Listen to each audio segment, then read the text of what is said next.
Hello everyone, welcome back to this channel. इस video में हम 6th क्लास के फ्रैक्शंस चैप्टर के कुछ एमसीक्यूज करेंगे। इससे क्या होगा कि आपका चैप्टर भी फिर से रिवाइज हो जाएगा। सो फर्स्ट क्वेश्चन लेते हैं। विच of the following does not represent any fraction. अब यहाँ पर 4 डायग्राम्स दी हैं। आपको ये बताना है कि कौन सी डायग्राम के थ्रू हम कोई भी फ्रैक्शन रिप्रेजेंट नहीं कर सकते। सो अगर आप एक फ्रैक्शन को डायग्राम के थ्रू रिप्रेजेंट करते हो ना, तो उस डायग्राम को आपने हमेशा इक्वल पार्ट्स में डिवाइड करना है एंड फिर आप उन पार्ट्स में से कुछ पार्ट्स को शेड करके फ्रैक्शन को रिप्रेजेंट कर सकते हो। ठीक है। सो यहाँ पर हमने ये चेक करना है कि कौन सी ऐसी डायग्राम है जिसको इक्वल पार्ट्स में डिवाइड नहीं किया हुआ, क्योंकि उस डायग्राम के थ्रू हम कोई भी फ्रैक्शन रिप्रेजेंट नहीं कर पाएंगे। ओके, यहाँ पर देखो, B option, C option and D option, यहाँ पर जो तीनों डायग्राम्स बनी हुई हैं इनको तो इक्वल इक्वल पार्ट्स में डिवाइड किया हुआ है। बी ऑप्शन में देखो, ये ट्राइंगल है, ट्राइंगल को 4 इक्वल पार्ट्स में डिवाइड किया हुआ है, मतलब 4 ट्राइंगल्स बनाई हुई हैं इस बड़ी ट्राइंगल के अंदर एंड चारों ट्राइंगल्स के जो साइज हैं वो सेम है, दिखने से ही पता चल रहा है, राइट। इसी तरह से ये वाली जो डायग्राम है इसको भी 4 इक्वल पार्ट्स में डिवाइड किया हुआ है। सिमिलरली ये वाली जो डायग्राम है इसको भी देखो, जो बॉक्सेस बनाए हुए हैं यहाँ पर इस डायग्राम के अंदर वो सभी इक्वल साइज के हैं। ठीक है। सो इन तीनों डायग्राम्स के साथ तो कोई प्रॉब्लम नहीं है, हम फ्रैक्शन को रिप्रेजेंट कर सकते हैं इन डायग्राम्स के पार्ट्स को शेड करके। ठीक है। बट ए पार्ट में ये जो सर्कल बनाया हुआ है इसमें टोटल कितने पार्ट्स हैं? 4 पार्ट्स। बट यहाँ पर देखो क्लियरली दिख रहा है first part and second part इनका साइज आपस में इक्वल है। इसी तरह से third part and fourth part इनका साइज आपस में इक्वल है, बट इन चारों पार्ट्स का साइज आपस में इक्वल नहीं है। फर्स्ट एंड सेकंड का आपस में इक्वल है, थर्ड एंड फोर्थ का आपस में इक्वल है। बट हमने अभी क्या समझा कि अगर हमने कोई फ्रैक्शन को रिप्रेजेंट करना है तो सभी पार्ट्स का साइज इक्वल चाहिए। अब यहाँ पर तो ये ट्रू नहीं है, राइट। 2 पार्ट्स का साइज अलग है, 2 पार्ट्स का साइज अलग है। सो ए ऑप्शन में ये जो डायग्राम दी है इसके थ्रू हम कोई भी फ्रैक्शन रिप्रेजेंट नहीं कर सकते। ठीक है। Second, which of the following is a proper fraction. अब प्रॉपर फ्रैक्शन वो फ्रैक्शन होती है जिसमें न्यूमरेटर डिनोमिनेटर से छोटा हो। 5/5, यहाँ पर तो न्यूमरेटर एंड डिनोमिनेटर सेम है। 12/11, यहाँ पर न्यूमरेटर बड़ा है, सो ये भी नहीं है। 7/9, अब यहाँ पर numerator is less than denominator, 7 9 से छोटा है, so C is the answer. Which of the following is an improper fraction. Improper fraction वो फ्रैक्शन होती है जिसमें न्यूमरेटर या तो डिनोमिनेटर से बड़ा हो या फिर न्यूमरेटर डिनोमिनेटर के इक्वल भी हो सकता है। ठीक है। 5/8, यहाँ पर तो न्यूमरेटर छोटा है, सो छोड़ दो इसको। 2 एंड 3/4, अब ये है मिक्स फ्रैक्शन, इसको पहले हम फ्रैक्शन में चेंज कर लेते हैं। वो कैसे करते हैं हम? डिनोमिनेटर तो रहता है सेम, न्यूमरेटर में क्या आएगा? 4 × 2 + 3, सो 4 2 8, 8 + 3 11, सो 11/4। अब यहाँ पर देखो न्यूमरेटर डिनोमिनेटर से बड़ा है, right. So that means this is an improper fraction. ठीक है जी, so this is the answer. 7/11 में आप देख लो न्यूमरेटर छोटा है। 15/16 के केस में भी आप देख लो 15 छोटा है 16 से। Next, the fractions having 1 as numerator are called dash fractions. So अगर किसी फ्रैक्शन का न्यूमरेटर 1 हो तो उसको हम बोलते हैं unit fraction. The fractions having same denominators are called dash fractions. So अगर आपके पास फ्रैक्शंस हैं एंड उन सभी फ्रैक्शंस के डिनोमिनेटर सेम हैं तो आप उन फ्रैक्शंस को बोलते हो like fractions. Sixth, the fraction having different denominators are called dash fractions. So अगर आपके पास कुछ fractions हैं but उनके denominators different हैं तो आप उनको बोलते हो unlike fractions. Seventh, express 8 hours as a fraction of a day. अब यहाँ पर आपको एक चीज पता होनी चाहिए कि एक दिन में टोटल कितने आवर्स होते हैं? 24 आवर्स। सो 8 घंटे के लिए आप फ्रैक्शन कैसे रिप्रेजेंट करोगे? 8 hours upon total hours of a day which is 24, right. Fraction आप ऐसे रिप्रेजेंट करते हो ना कि पूरी चीज का आपने कितना पार्ट रिप्रेजेंट करना है। अब यहाँ पर आपने 24 आवर्स में से 8 आवर्स के लिए फ्रैक्शन लिखनी है। सो आप कैसे लिखोगे? 8 hours out of 24 hours, right? So इसको सॉल्व कर लो। 8 वन ज़ा 8, 8 थ्री ज़ा 24। So 1/3। So B is the answer. Next, find 2/5 of ₹20। बहुत ही सिंपल है। 2/5 ऑफ को चेंज कर दो मल्टीप्लाई में, 20 रुपीज़, ठीक है। सो 20 रुपीज़ का हम 2/5 यहाँ पर सॉल्व कर रहे हैं। सो 5 वन ज़ा 5, 5 4 ज़ा 40। 20 यहाँ पर न्यूमरेटर में है, ठीक है। अगर आपको कोई कंफ्यूजन हो रहा हो तो आप इसका डिनोमिनेटर लिख लो 1, ओके। यहाँ पर आएगा साथ में रुपीज़, क्योंकि हम रुपीज़ का 2/5 फाइंड कर रहे हैं, राइट। सो ये क्या आ जाएगा? रुपीज़। 2 को 4 से मल्टीप्लाई कर दो, 2 4 ज़ा 8। अब नीचे तो डिनोमिनेटर 1 नहीं आएगा, 1 मल्टीप्लाई बाय 1। सो 1 को तो लिखने की ज़रूरत नहीं है। सो आंसर क्या आया? ₹8। So A option. Next, write 19/4 as mixed fraction. So mixed fraction में हम कैसे लिखते हैं? न्यूमरेटर को डिनोमिनेटर से पहले डिवाइड कर लो। 4 4 ज़ा 16, कितने बचे? 3। सो ये जो क्वोशंट है ये आएगा होल नंबर में 4। ये जो रिमाइंडर है ये जाएगा सबसे ऊपर न्यूमरेटर में 3/4। ये जो डिवाइज़र होता है ये जाता है नीचे डिनोमिनेटर में। डिनोमिनेटर वैसे भी सेम रहता है तो आप यहाँ से डायरेक्टली लिख सकते हो। अगर यहाँ पर डिनोमिनेटर 4 है तो यहाँ पर भी डिनोमिनेटर 4 ही आएगा, ठीक है। So 4 and 3/4। So C option. Next, 7 and 2/3 is equal to. इसको सॉल्व कर लो, फ्रैक्शन में चेंज कर लो इसको। मिक्स फ्रैक्शन दी हुई है, डिनोमिनेटर तो देखो सेम रहेगा, राइट। अगर यहाँ पर 3 है तो यहाँ पर भी 3 रहेगा। न्यूमरेटर क्या आएगा देख लेते हैं हम। 3 इंटू 7 प्लस 2, 3 7 ज़ा 21, 21 plus 2 23। So B option. Next, which of the following diagram represent an improper fraction. अब यहाँ पर कौन सी डायग्राम है जो इम्प्रॉपर फ्रैक्शन को रिप्रेजेंट करती है? अब इम्प्रॉपर फ्रैक्शन क्या होती है? जहाँ पर न्यूमरेटर या तो डिनोमिनेटर से बड़ा हो या फिर न्यूमरेटर डिनोमिनेटर के इक्वल हो, ओके। अब यहाँ पर देखो, यहाँ पर एक पार्ट शेड किया हुआ है आउट ऑफ 2 पार्ट्स, मतलब ये तो रिप्रेजेंट करेगा 1/2 को। अब ये देखो, यहाँ पर 4 पार्ट्स हैं, 4 पार्ट्स में से चारों ही पार्ट्स को शेड किया हुआ है। सो 4/4। अगर आप इसको सॉल्व करोगे तो क्या आएगा? 1 1/1। So this is clearly an improper fraction. यहाँ पर जो न्यूमरेटर है वो डिनोमिनेटर के इक्वल है। सो बी इज द आंसर। बाकी के डायग्राम्स अगर आपने चेक करने हैं तो आप कर लो। यहाँ पर देखो टोटल 8 पार्ट्स हैं, 8 पार्ट्स में से 4 पार्ट्स शेड किए हुए हैं। So not an improper fraction 4/8। इसी तरह से ये जो लास्ट डायग्राम है यहाँ पर टोटल 6 पार्ट्स हैं, 3 पार्ट्स को शेड किया हुआ है। So again this is not an improper fraction. So B is the answer. 12th है, which of the following fraction is an equivalent of 5/7।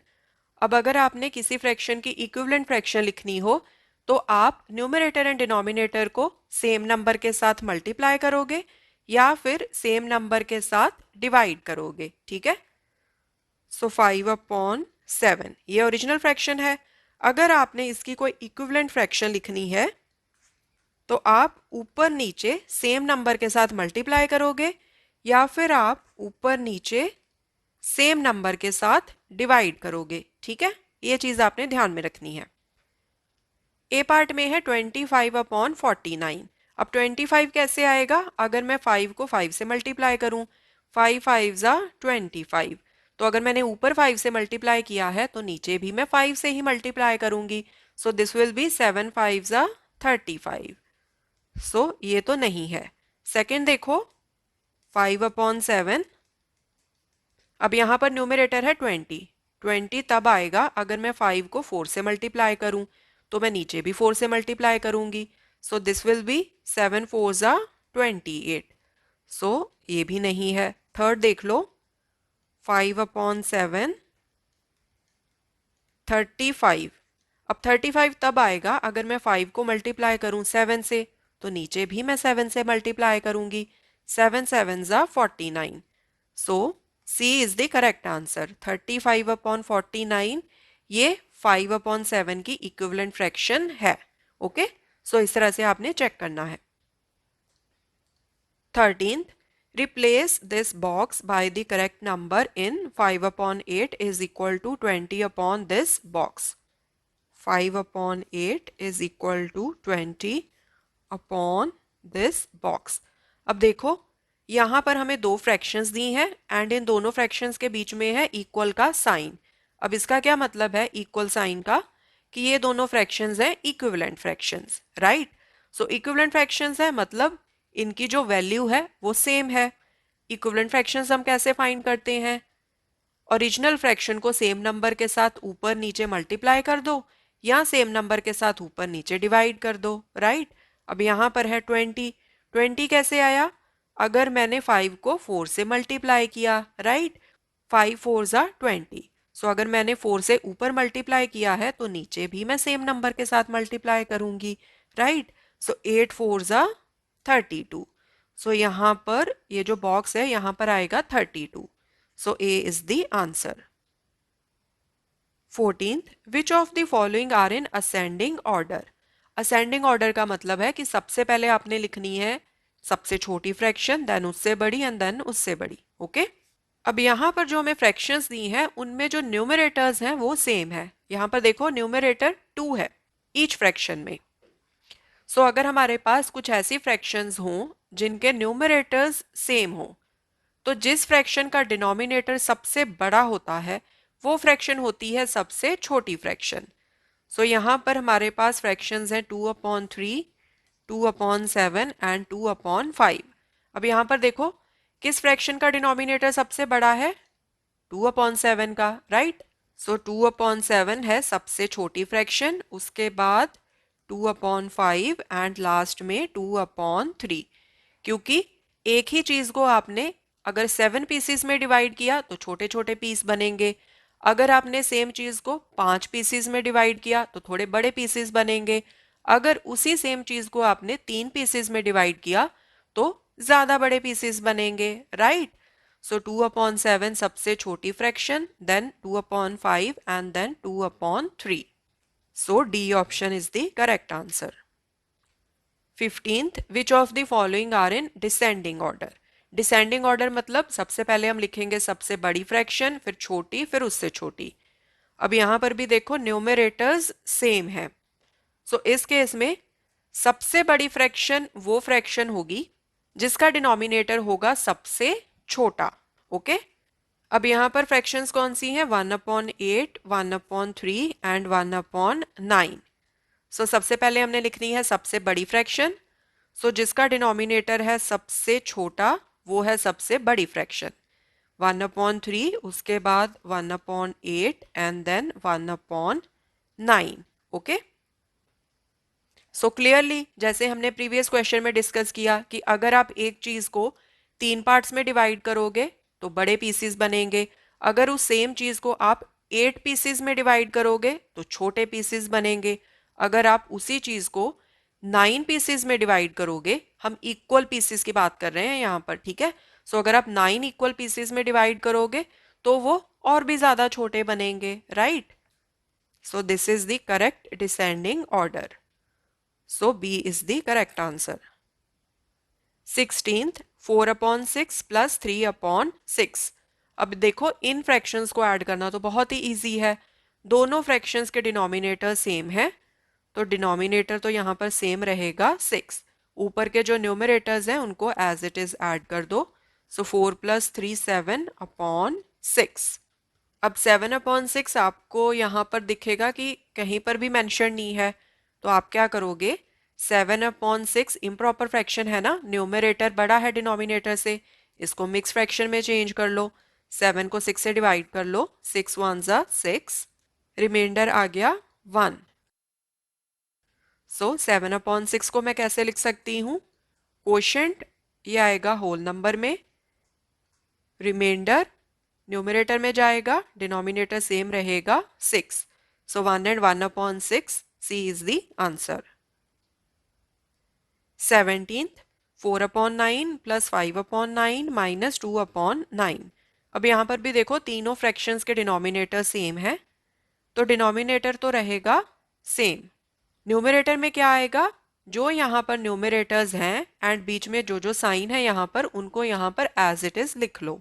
सो 4, बीच में प्लस का साइन है तो प्लस का आएगा, देन 5, फिर माइनस का साइन है तो माइनस का साइन लिखेंगे, then 2 equals to 4 plus 5 9 minus 2 upon 9 equals to 9 minus 2 7 upon 9. So A is the answer. 18th, 2 upon 3 plus 1 upon 6. अब यहाँ पर देखो डिनोमिनेटर्स डिफरेंट हैं, तो पहले डिनोमिनेटर्स का एलसीएम ले लो। 3 एंड 6 का एलसीएम क्या आएगा, 3 एज इट इज, 2 3 ज़ा 6, फिर 3 के साथ जाएगा, 3 1 ज़ा 3, 3 1 ज़ा 3। So LCM is equal to 2 into 3, ठीक है, equals to 6। So equals to denominator आएगा एलसीएम विच इज 6। अब ऊपर क्या आएगा, 6 को पहले 3 के साथ डिवाइड करो, 6 अपॉन 3, ये आएगा 2, 3 1 ज़ा 3, 3 2 ज़ा 6। अब इस 2 के साथ आपने न्यूमरेटर को मल्टीप्लाई करना है, 2 2 ज़ा 4। अब बीच में यहाँ पर प्लस का साइन है तो यहाँ पर लगेगा प्लस का साइन। नेक्स्ट आपने क्या करना है, 6 को डिवाइड करना है इस 6 के साथ, 6 अपॉन 6, ये तो 1 नहीं आएगा, सो ऊपर आप न्यूमरेटर को मल्टीप्लाई करोगे 1 के साथ, so 1 into 1 1, 4 plus 1 5 upon 6, so B is the answer. Next 4 minus 1 upon 3। अब यहाँ पर 4 को आप फ्रैक्शन की फॉर्म में कैसे लिखोगे, 4 अपॉन 1। अगर किसी नंबर का कोई डिनोमिनेटर ना दिया हो तो डिनोमिनेटर क्या होता है, 1। नाउ 1 एंड 3 का एलसीएम ले लो, 1 एंड 3 का एलसीएम क्या आएगा, 3 ही आएगा, right. So LCM is equal to 3। So denominator तो आएगा 3, ऊपर न्यूमरेटर में क्या आएगा वो देख लेते हैं। 3 को आप पहले डिवाइड करो 1 के साथ, सो ये तो 3 आएगा, सो 4 को 3 के साथ कर दो मल्टीप्लाई, 4 3 ज़ा 12, बीच में माइनस का साइन है तो यहाँ पर माइनस का साइन आएगा, देन 3 को डिवाइड करोगे आप 3 के साथ, 3 डिवाइडेड बाय 3, ये 1 आएगा, सो ऊपर न्यूमरेटर को आप 1 से मल्टीप्लाई करोगे, 1 इंटू 1 1, सो 12 माइनस 1 11 अपॉन 3। अब देखो this is an improper fraction, यहाँ पर न्यूमरेटर बड़ा है डिनोमिनेटर से, सो इसको आप मिक्स फ्रैक्शन में चेंज कर दो। 11 को 3 से डिवाइड करो, 3 3 ज़ा 9, यहाँ पर बचे 2, सो मिक्स फ्रैक्शन क्या आएगी, कोशेंट होल नंबर में 3, रिमाइंडर न्यूमरेटर में, upon denominator same, so 3, so 3 and 2 upon 3, so D is the answer. Last question है, divide 1 upon 6 by 2। So 1 upon 6 divided by 2, okay, ऐसे लिखेंगे ना इसको। अब जब हमने फ्रैक्शंस की डिवीजन को सॉल्व करना है तो पहले हम डिवीजन को चेंज करते हैं मल्टीप्लिकेशन में, राइट। सो 1 अपॉन 6 डिवीजन को चेंज कर दो मल्टीप्लिकेशन में, एंड फिर इस 2 का हम क्या करेंगे, 2 का हम लिखेंगे रेसिप्रोकल। सो 2 का रेसिप्रोकल क्या आएगा, 1 अपॉन 2, बिकॉज 2 को हम फ्रैक्शन की फॉर्म में कैसे लिखेंगे, 2 अपॉन 1। अगर किसी नंबर का कोई डिनोमिनेटर ना हो तो डिनोमिनेटर क्या होता है, 1 होता है। सो 2 अपॉन 1 को जब हम रेसिप्रोकेट करके लिखेंगे, मतलब इन्वर्स करके लिखेंगे, तो ये आएगा 1 अपॉन 2। रेसिप्रोकल लिखना या इन्वर्स करना, इसका मतलब क्या होता है कि हमने उल्टा करके लिखना है। न्यूमरेटर को हमने डिनोमिनेटर में लेके जाना है, डिनोमिनेटर को हमने न्यूमरेटर में लेके जाना है, ओके। सो अगर 3 अपॉन 4 है तो इसका रेसिप्रोकल क्या होगा, 4 अपॉन 3, रेसिप्रोकल या इनवर्स, ठीक है। अलग अलग लोग अलग अलग टर्म्स कई बार यूज कर लेते हैं, तो मतलब सेम ही है, ओके। अब इसको सॉल्व कर लो। अब हमने दोनों फ्रैक्शंस को मल्टीप्लाई करना है, 1 अपॉन 6 मल्टीप्लाई बाय 1 अपॉन 2, तो न्यूमरेटर को हमने न्यूमरेटर से मल्टीप्लाई करना है, अपॉन डिनोमिनेटर को करना है डिनोमिनेटर से multiply. So 1 into 1 1 upon 6 into 2 12, So 1/12, B is the answer. So these were few MCQs related to the chapter fractions. I hope आपको क्वेश्चन समझ में आए होंगे. If you have any doubt, you can always ask me in the comment section. Thanks for watching. Take care.